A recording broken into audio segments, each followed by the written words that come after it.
Hi, I'm Ghost from ghostmusic.com, and you're listening to The Dev Room. But first, let's hear from our sponsors. Today's episode is sponsored by ghostmusic.com, the only place for developers to learn how to create their own video games, be better developers, as well as have a greater understanding and dialogue about being a better developer. Hey ladies and gentlemen, I'm Ghost from ghostmusic.com, and today we are talking all about my interview with Facebook and basically how it went. So, for all that did not know, over the last, basically the beginning of this month, I actually had an interview with Facebook where we were actually discussing basically my employment with Facebook. I don't know why it was so hard for me to say that, but whatever. So I did the initial interview with them and it went very well, and they had me schedule another date for my interview with them. And as of recording, the 13th was my interview with them. And the gentleman that I was interviewing with was very, very, very nice. I have no complaints with that. Just it was a coding interview, so basically I was given two questions based on coding, which I felt I did okay, not the greatest. Basically he gave me an equation where it was, if you had a couple strawberries and you wanted to put them inside of a cake, and you have this amount of strawberries, would it evenly provide the cake, and it just give back a true or false? And the way that I solved it was, of course I had him help me along the way with it. Nothing like real crazy, but I was trying to think things out, and I was like, well, we don't know how many strawberries were. And then thinking about it, basically I was he was like, are you sure that you don't have a way of telling how many strawberries there were?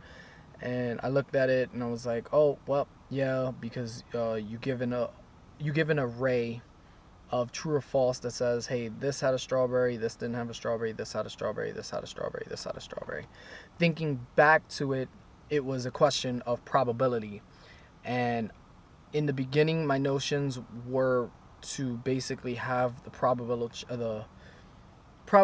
of a chance of, like, let's say you add, there's two pieces of bread, you cut them evenly, and this is like one strawberry per piece, so obviously it's a false.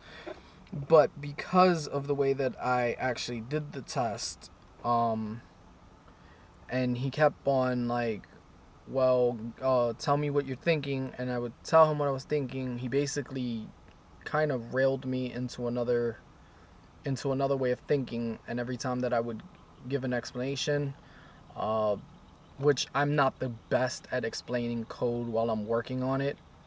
I'm the type of person that I just do code. But because he kept asking me what I was thinking, and like, hey, no, there is this and that, I didn't do probability. I ended up just doing, hey, if it's this, and it's not enough pieces, then it's going to be false. True. He was like, yeah, you somewhat got to the answer.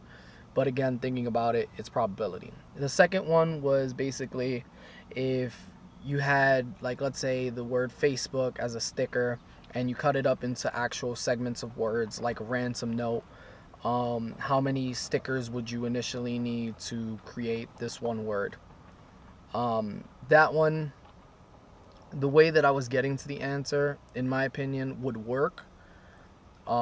It's just a little more cumbersome, but the answer that he was looking for was mapping, which would allow you to basically get a segment of repeatable letters, and whichever one had the actual answer, which had the largest number, that would be the answer.